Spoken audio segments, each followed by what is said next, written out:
we have been talking about. Honey is a very bulky product, bulky and heavy.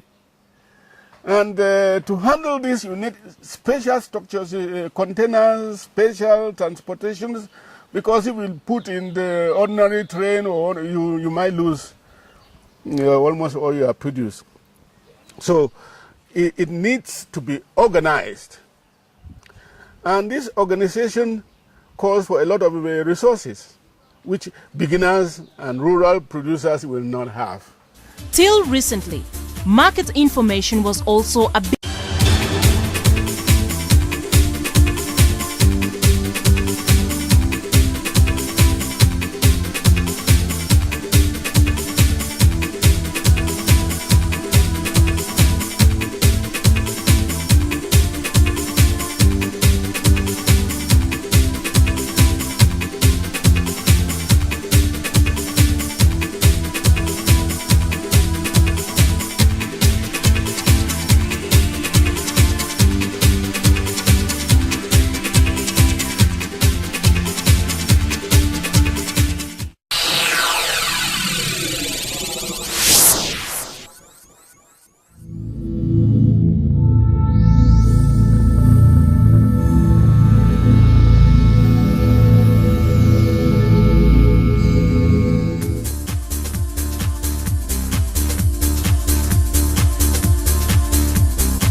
Cameroon is often referred to as the Africa in miniature for its geological and cultural diversity.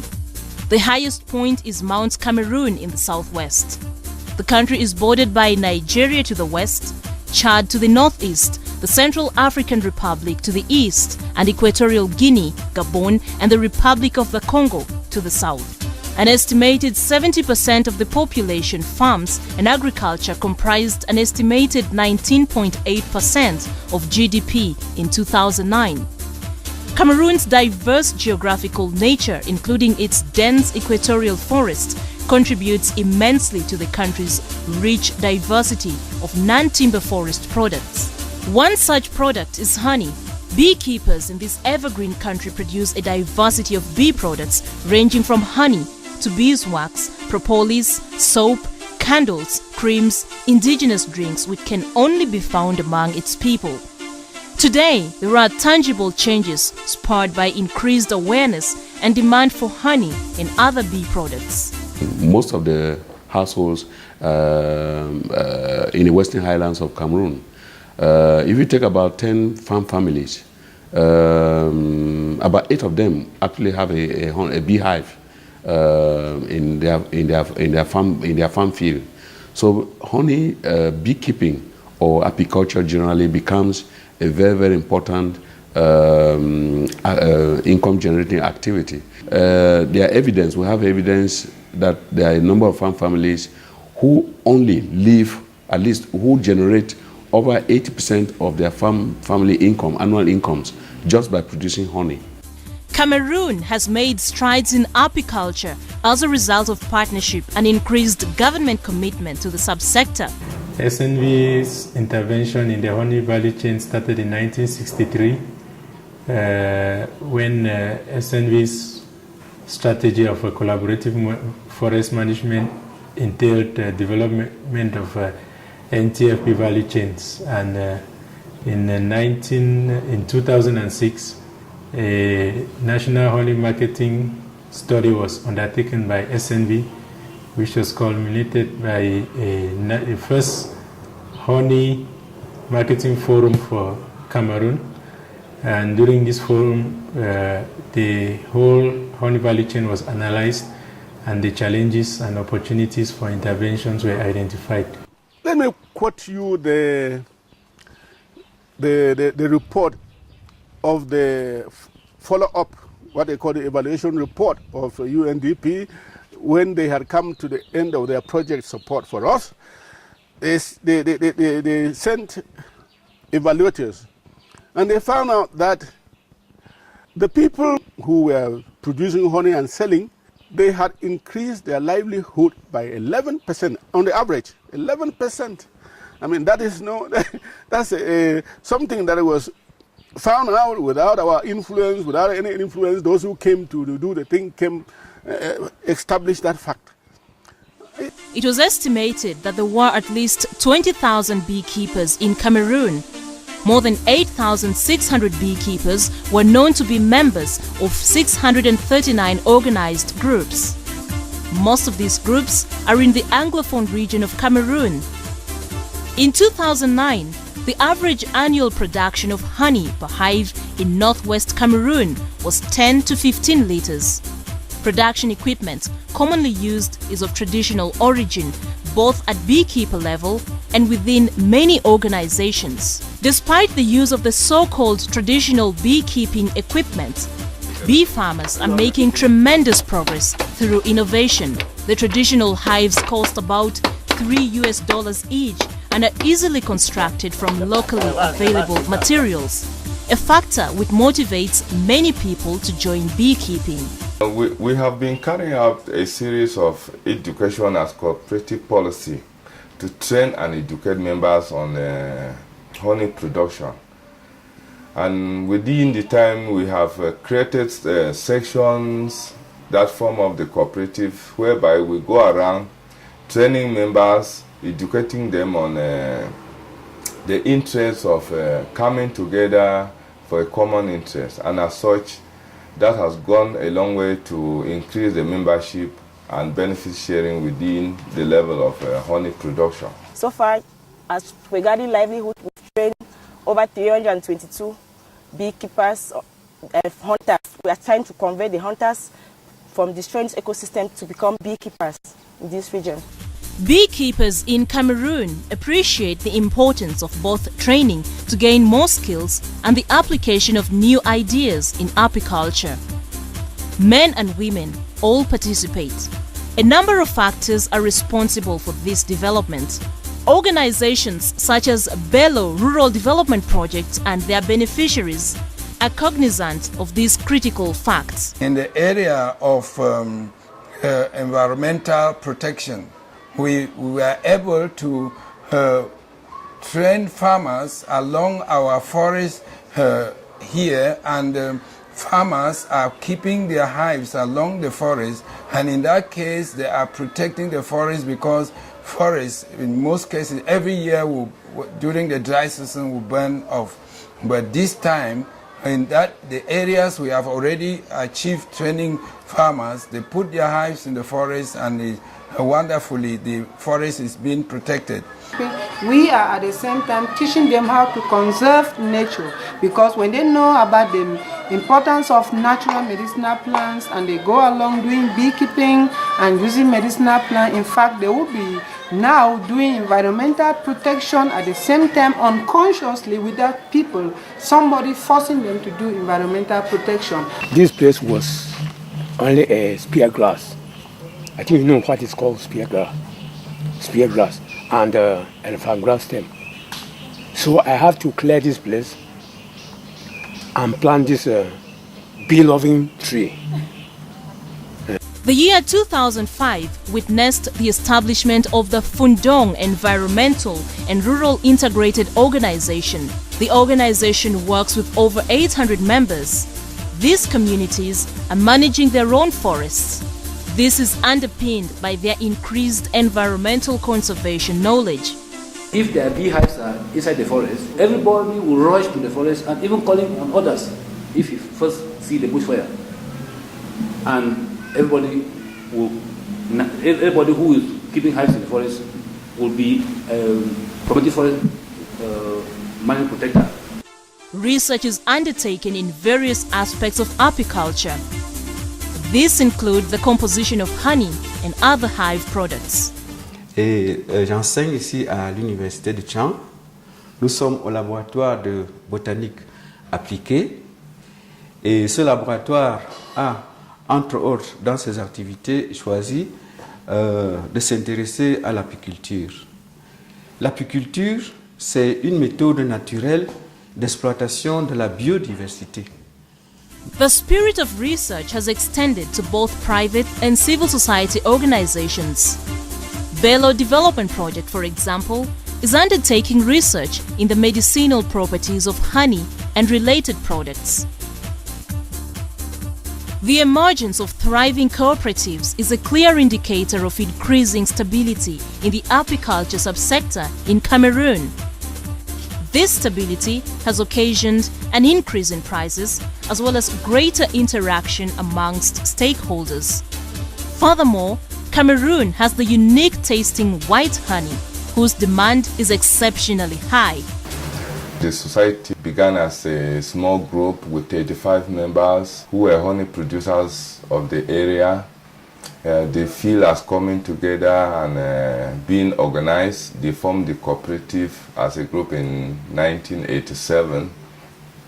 And in 1992, the group was legalized to become a cooperative. And the marketing of that honey was therefore improved and the production increased. At micro level, the beekeepers were most of the time organized in groups and cooperatives. So we had this aspect of market access to address, which entailed packaging, labeling, and placement. The production of white honey is a distinctive process. The procedure entails a number of fundamental steps. The first one being installing the hive in the savannah for the purpose of colonization. Once the hive is colonized, it is transferred to the mountain forest where the distinct nectar source ensures that the honey produced is white. What I have here with me is white honey. We may as well call it highland honey because the trees that flower in the highlands give some nectar which tends to be white as taken by the bees to the hive. So we buy honey in large quantities. People are very interested in the white honey because of its medicinal value. Filtering, bottling honey is usually conducted by small groups to add value. Today, some dedicated apiculture stores exist. Today, work is envisaged towards achieving a platform of white honey producers around the mountain chain. These efforts will contribute significantly in ensuring that Cameroon remains the land of the unique white honey for generations to come. The Cameroonian apiculture subsector has registered tremendous progress. One organization that can testify to this change process is Guiding Hope Cameroon. This organization recently exported its premier batch of honey to Wales in the United Kingdom. Through partnership with organizations such as Bees for Development, the Welsh Assembly and Wales for Africa Fund, the sky is most certainly the limit for Guiding Hope. Et nous avons commencé à travailler parce que nous nous sommes rendus compte après l'étude de marché qui avait été faite avec la SNV qu'il y avait beaucoup d'opportunités pour la filière apicole mais qu'elle était sous-exploitée. Alors nous nous sommes rapprochés des communautés. Nous avons proposé donc de travailler en partenariat. Nous avons commencé au début avec 6 villages, mais nous avons fait une première étude socio-économique où il y avait 16 villages et nous avons retenu 6 pour travailler comme village pilote. C'est avec à peu près 100 membres, 100 familles d'apiculteurs. Aujourd'hui, nous sommes à peu près dans 32 villages avec un peu plus de 600 familles d'apiculteurs. J'insiste sur les familles parce que l'apiculture est une activité qui s'effectue dans les familles depuis très longtemps dans la Damawa. Nous travaillons également dans le nord-ouest où nous nous approvisionnons avec le miel blanc.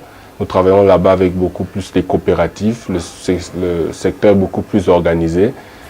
Guiding Hope believes in constant promotion of honey and other hive products, while the handling of the honey is undertaken hygienically. Nous sommes ici en train de faire les présentations des produits apicoles, les produits camerounais, parce que beaucoup de personnes ne connaissent pas ce que c'est que l'apiculture, ils ne connaissent pas comment on fait pour avoir du miel. Donc nous nous sommes donnés pour mission de faire la promotion, de montrer comment est-ce que le miel arrive sur leur table, comment ça procède de la ruche jusqu'à la table comme c'est là. Donc nous essayons de les expliquer avec un certain nombre de photos Guiding Hope is fully conversant with key elements of food safety and are enforcing rules on traceability. New marketing channels like supermarket outlets in bigger cities are being created with much ease. L'apiculture, nous la voulons traditionnelle, nous voulons plutôt améliorer l'existence. Ça veut dire que nous ne voulons pas changer de méthode, nous voulons que les apiculteurs continuent à travailler comme ils avaient l'habitude de le faire. Et nous voulons plutôt apporter qu'ils puissent développer par eux-mêmes ce qu'ils ont l'habitude de faire.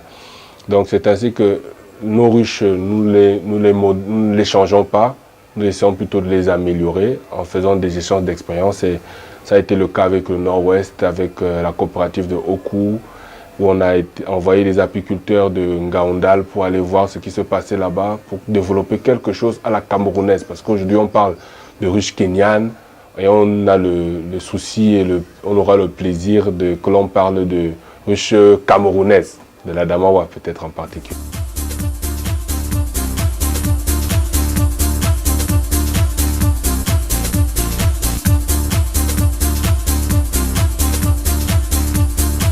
To sell honey in Cameroon or export honey out of the country, the Ministry of Livestock, Fisheries and Industry must accredit the entire production processes. Ce miel, dès qu'il arrive, avant même qu'il n'arrive, nous, on prend la peine de faire déjà une première intervention. Ça veut dire que nous demandons le positionnement du conteneur, du type du conteneur, parce qu'il y a les 20 pieds, il y a les 40 pieds. Nous prenons attache de la douane. La douane, pourquoi? Parce que la douane coordonne toutes les opérations au départ et à la fin. Au départ, pourquoi? Au départ, parce que les certificats et les demandes d'empotage, nous devons les récupérer, les obtenir auprès de la douane camerounaise. In the northwestern Cameroon, apiculture is a secondary source of income. Income from beekeeping contributes an average of 30% of annual household earnings. In Jerem, for instance, 68% of households are involved in beekeeping, and for 55% of these, it is their primary income source, providing up to 48% of total household income. The contribution of honey to livelihoods is therefore immense. In Cameroon, for example, there are national strategies for increasing income and employment. We formally call it poverty reduction strategy papers. Actually, the non-timber forest product sector, of which honey is a key element, is actually cited as one of the tools of alleviating poverty. So I think it's overall that across the region, it constitutes a very, very important tool for alleviating rural poverty and food security. Right. Most of the young youths around here, they use honey production to solve so many problems, like paying their school fees themselves, buying books, helping their parents, as well as the parents themselves producing honey for home consumption and marketing the honey to solve family problems. Whereas concrete strides have been made in the apiculture subsector in Cameroon, there is still work to be done. Some of the packaging is unsatisfactory. In the area of packaging, we did research with the packaging companies in Cameroon, and we are presently finalizing the process of producing molds for bottles, plastic bottles that will be specific for honey. There are also challenges relating to integrating women into more rewarding activities of apiculture and access to finance services. There are many people who have been interested to go on with this beekeeping, but they are poor, that they cannot produce the modern hives we have been talking about. Honey is a very bulky product, bulky and heavy. And to handle this, you need special structures, containers, special transportations, because if you put in the ordinary train, or you might lose almost all you have produced. So it needs to be organized. And this organization calls for a lot of resources, which beginners and rural producers will not have. Till recently, market information was also a big problem. This challenge is now being addressed by implementing a simple market information system. The role of the market information system was to connect those two main actors of the value chain, means the supply and the demand. With this, we can be sure that we will increase the revenue of all these two actors involved in the honey value chain. The prospects for the Cameroonian apiculture are bright, seasoned by the 2 decades of real transformation. I hope that the young ones I have trained will continue to be active and strong and make a lot of money. And I think that they will go far, far than what we have done in 18 years. With an estimated 3.3 million liters of honey produced annually, Cameroon is on its way to writing history. Stakeholders in the country certainly view the future with great optimism, and the indigenous Cameroonian white HONCO honey has started to raise the country's flag high.